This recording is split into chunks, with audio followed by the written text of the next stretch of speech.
Halo semuanya, pada video kali ini kami akan menjelaskan salah satu masa terkelam dalam sejarah Indonesia, yaitu tragedi berdarah 98 dan peran mahasiswa di dalamnya. Penasaran seperti apa? Mari simak videonya.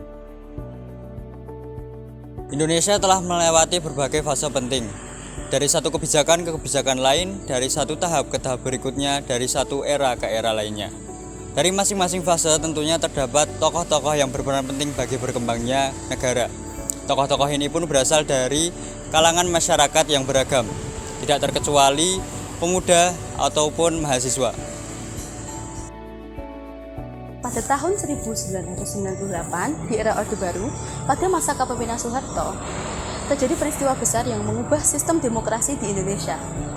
Peristiwa demonstrasi besar-besaran dimulai oleh para pemuda dan barisan mahasiswa di seluruh wilayah di Indonesia. Para mahasiswa dan aktivis LSM menentang kepemimpinan Soeharto pada masa SUMPR tahun 1998 dan menuntut pergantian kepemimpinan nasional. Lantas, apa sih yang melatar belakangi tindakan agresif mereka? Masa Orde Baru adalah masa pemerintahan Presiden Soeharto di Indonesia. Menjelang akhir pemerintahannya, Soeharto membuat beberapa kebijakan yang ternyata membawa dampak negatif yang signifikan bagi masyarakat. Kebijakan-kebijakan tersebut antara lain dui fungsi ABRI, korporatisasi negara, sentralisasi pemerintah. Berbagai kebijakan beliau memicu dampak negatif di beberapa bidang seperti ekonomi dan politik. Contoh dampak di bidang politik antara lain pemerintah yang otoriter dan sentralistis, jangkauan kekuasaan presiden yang terlalu besar, serta dominasi satu partai di bidang ekonomi. Kebijaksanaan ini menimbulkan lahirnya korupsi, kolusi, dan nepotisme atau KKN, kesenjangan sosial, dan konglomerasi.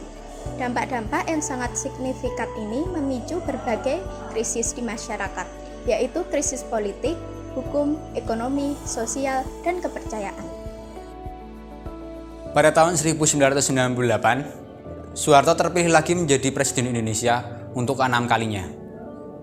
Pada awal bulan Maret 1998, situasi politik mulai memanas. Para mahasiswa dan aktivis LSM melakukan demonstrasi untuk menentang pemerintahan Soeharto selama SUMPR 1998 dan menuntut pergantian pemerintahan nasional. Kerusuhan 1998 adalah luapan kemarahan masyarakat terhadap pemerintahan Soeharto. Dari berbagai banyak peristiwa tersebut, terdapat 2 peristiwa kelam yang memakan banyak korban jiwa dari warga sipil hingga para mahasiswa, yaitu peristiwa Trisakti dan peristiwa Semanggi.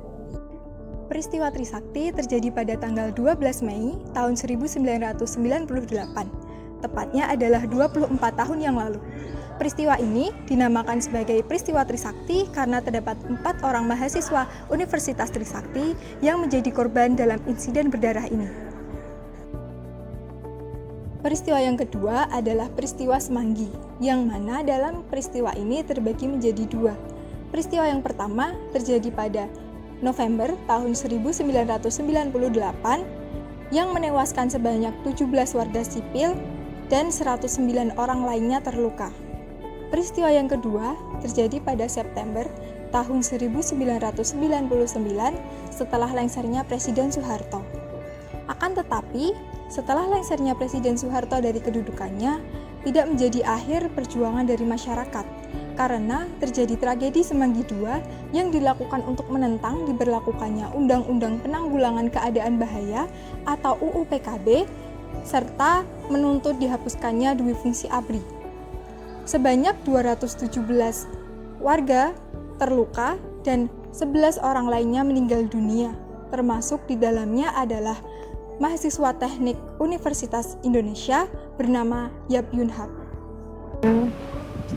Secara garis besar, kerusuhan yang terjadi pada tahun 1998 yang disebabkan oleh krisis finansial negara itu menyebabkan krisis ekonomi masyarakat dan membuat emosi masyarakat menjadi tersulut. Atmoko yang saat itu menjadi ketua MPR menyarankan agar Soeharto mundur jadi presiden.